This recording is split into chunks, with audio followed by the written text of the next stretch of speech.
Uma das maiores dores é a dor da solidão. O próprio Deus, no livro de Gênesis, diz que a solidão não é boa. Por isso, ele diz em suas palavras que não é bom que o homem viva só.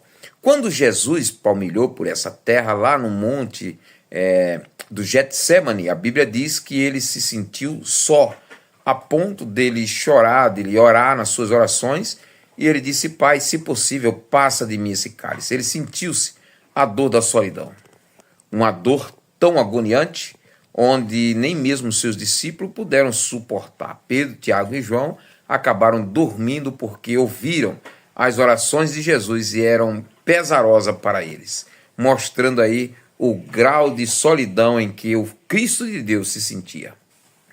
Meus irmãos e irmãs, a paz do Senhor, tudo bem com vocês? Família, tudo bem? Espero que sim. Hoje mais um devocional diário da AD Holinés. Hoje o nosso tema do devocional diário é completamente só, baseado no livro de Gênesis capítulo 21, versículo 9 ao 19, onde trata da solidão de uma mulher que nós vamos falar em poucos minutos. Conta aí no nosso devocional diário da AD Holinés, conta a história de uma mulher chamada Suzy, cuja família foi abandonada pelo seu marido e começaram a viver agora uma vida de solidão. Suzy se preocupava muito se ela daria conta de cuidar dos filhos sozinha, mas sozinha é quase que impossível. Ela pediu para que o seu marido procurasse um conselheiro espiritual, conselheiro para casal, mas ele se recusou, dizendo que o problema maior do casamento era ela e que ela se virasse para cuidar dos seus filhos só.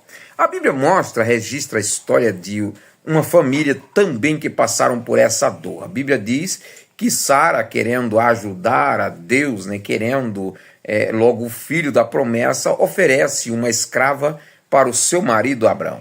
Abrão deita-se com aquela escrava que fica grávida e tem um filho cujo nome é Ismael.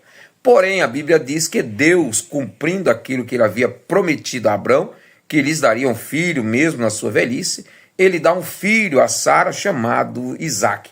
Isaque nasce, é desmamado, chega um momento que a Sara, mãe de Isaque, diz para Abraão, seu marido: olha, não quero mais que esta mulher fique aqui em casa com o seu filho, com Ismael, porque eles estão, como diz o nordestino, greando da cara do meu filho. Eu não vou aceitar que ele herde a herança com os meus filhos. E aquilo trouxe uma dor pesada para Abraão. Abraão, ele fica preocupado, fica perturbado, mas ele ouve a voz de Deus que diz: Abraão, não temas em fazer como Sara, tua mulher, falou para você fazer, porque eu vou cuidar tanto de Agar, quanto eu vou cuidar também de Ismael.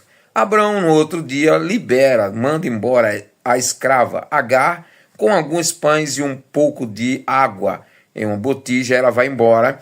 Daqui a pouco acaba-se a água, ela fica longe, desesperada aí na solidão, querendo até a morte do seu próprio filho e a sua própria morte. Mas o nosso Deus é um Deus misericordioso, envia o seu anjo a falar com Agar e diz: Agar, o que você faz aqui? Deus ouviu o choro do menino, não se preocupe, porque eu vou cuidar tanto de você quanto cuidar do menino. A Bíblia diz que imediatamente os olhos de Agar, em pleno deserto, no sol quente, escaldante do dia, eles são abertos e ela vê uma fonte de água. Vai até aquela fonte e tira água para ela, tira água para o seu filho, e o resultado final é que ele cresceu, se criou, tornou-se frecheiro, casou-se com a mulher, e Deus cumpriu as suas promessas na vida de Agar e na vida de Ismael. Eu não sei o que você está passando, que momento na sua vida você está passando, se é um momento de solidão, se é um momento de tristeza, mas eu quero concluir essa parte aqui, a primeira parte, dizendo para você que Deus continua ouvindo o choro, não só do menino, mas ele ouve o choro também de alguém na sua idade. Eu não sei qual é a sua idade, mas ele ouve o choro de alguém na sua idade. Acabou-se o livro de Número. Livro de Número, passamos alguns dias aí lendo o livro de Número, agora estamos no livro de Deuteronômio. Hoje capítulo 1 e capítulo número 2 é os capítulos que nós vamos comentar. Moisés chama o povo para o deserto, e lá no deserto, onde eles estão ainda, ele começa trazendo para o povo, recordando, trazendo a memória para o povo, dizendo: olha, Lá no deserto, Deus cuidou de vocês. Lá no deserto, Ele mandou a gente ir para tal nação, a gente entrava. Ele mandava voltar, a gente voltava. E eu achei coisa muito interessante. Por exemplo, no Deuteronômio, capítulo de número 1, Deus disse que...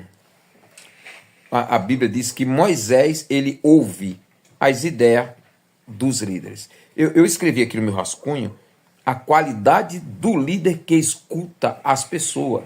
O líder, ele precisa ter ouvido e ouvir também ideias que vêm de fora, ideias que vêm de dentro. Moisés era um líder nesse tipo.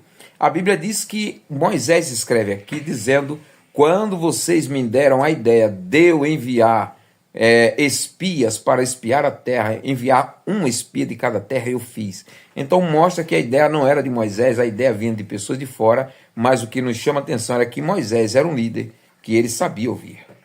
Ele diz ainda no capítulo número 1 que ele escolheu líder de 1000, líder de 100, líder de 10. Esse também foi um conselho do sogro dele, Jetro, e ele fez isso. Então Moisés é um líder que escuta os seus liderados. Moisés é um líder que escuta conselho. Eu já tive um pastor que ele disse que ele não gosta de receber conselho. Vê se pode. Onde é que ele parou? Um dia aí na Manguaça.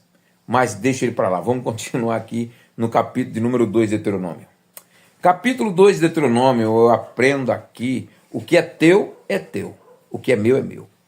O que Deus te dá, ninguém toma. A Bíblia diz aqui que Moisés escreve os conselhos de Deus. Moisés, você vai passar pela terra dos Edomitas, que são os descendentes de Edom. Na terra dos Edomitas você não entra, você não brigue com eles, vocês não provoquem, porque aquela terra eu dei para eles. Eu não te dou nenhum palmo, o que é deles é dele. Aí a Bíblia diz ainda, não só dos Edomitas, mas diz também dos Moabitas. Deus diz: olha, se livra também dos Moabitas. Não entre na terra dele, não brigue com ele, não discute com ele, porque da terra dos Moabitas, um palmo eu não te dou, porque essa terra eu dei a Ló, os parentes dele. Né? Eu acho muito interessante a maneira que Deus trabalha. Deus é sério. Deus é um Deus sério, que ele promete para Ló e ele cumpre. Ele promete para os filhos de Ló e ele cumpre. Prometeu por os Edomitas, né, através de Abraão, disse: Abraão, eu vou cuidar deles. E ele cuida. Aí quando chega o capítulo número 30, do capítulo número 2, versículo de número 30, diz que Deus endurece o coração do rei. O rei, qual era o rei? Era o rei de Esbom. O rei Seom, rei de Esbom. A Bíblia diz que Deus endurece o coração dele. Encontramos já lá no livro de Êxodo, Deus endurecendo o coração de Faraó. Aqui agora, Deus endurece o coração daquele outro rei, Seom. Termina esse texto mais uma vez, mostrando aí no versículo do número 37, lugares que Deus proíbe do povo ir. Olha, não entra naquela cidade, não entra naquela. Moisés escreve: olha, então quando nós estávamos lá no deserto, Deus dizia para a gente: não entre naquela cidade, não entre nessa, não entre naquela, porque eu dei para aquele povo, e a gente obedecia à voz de Deus, né? Tem gente hoje que não consegue obedecer à voz de Deus. Mas você que está me ouvindo, você é obediente. Nós precisamos ouvir a voz de Deus e obedecer. Chegamos finalmente, Marcos, capítulo número 10. Né? Todos os dias, uma porção bíblica do Antigo Testamento e uma porção bíblica do Novo Testamento. Hoje, no Novo Testamento, em Marcos, capítulo 10, versículo 1 ao 11. Os fariseus vêm questionar Jesus sobre o divórcio. Olha, Senhor, o que o Senhor diz sobre o divórcio? Aí o Senhor pergunta para ele, Jesus pergunta: como está escrito na lei, o que leis? Moisés ordenou da carta de divórcio. Você sabe por que Moisés fez isso? E eles disseram: não sabemos. Moisés fez isso por causa da dureza do vosso coração, mas no princípio não foi assim. Aquele que Deus juntou, não separe o homem. Jesus era duro, tá? E é certo, né? Hoje estamos vivendo um contexto, irmão, moral tão depravado. Pessoas casam hoje, amanhã está divorciando, aí casa de novo, amanhã está divorciando. Tem obreiro aí, tem irmão, né, que já estão no 5º casamento. Isso é muito sério, isso é vergonhoso. A Bíblia não dá direito para isso não, sabe? E outra coisa, aí tem alguns que dizem assim: não, mas a Bíblia dá direito quando há um deslize por parte da mulher ou há um deslize por parte do homem. Mas tem muitas mulheres que estão caindo em deslize, estão caindo em adultério, provocado pelo próprio marido. E tem marido caindo em adultério por causa que é provocação da própria mulher. Tem mulher que dá homem ao marido, tem marido que dá homem à mulher. Sabe? Então precisa vigiar, precisa estar atento nisso aí também. Eu já conheci marido que levava amigos para dentro de casa para ouvir som e para uma coisas e outra, e depois, porque claro que não é errado trazer um amigo para dentro de casa, mas estando presente é uma coisa. Mas tem outros que provocam demais, não é verdade? Aí Jesus disse por fim, depois os discípulos chamaram para essa discussão de novo, disseram, mas mestre, e aí, Senhor? Ele disse, olha, a mulher quando separa do marido, né, é divorciada e ela casar de novo, ela comete adultério. Mesma coisa, aquele que casar com a divorciada comete adultério também com ela. Então a lei é séria, tá? A lei é séria. Não quer permanecer casado, então não casa, né? Mas tem gente que já pensa em casar pensando já no divórcio. E quer saber de uma? Eu aprendi que o divórcio, ele não acontece no casamento, ele acontece no namoro.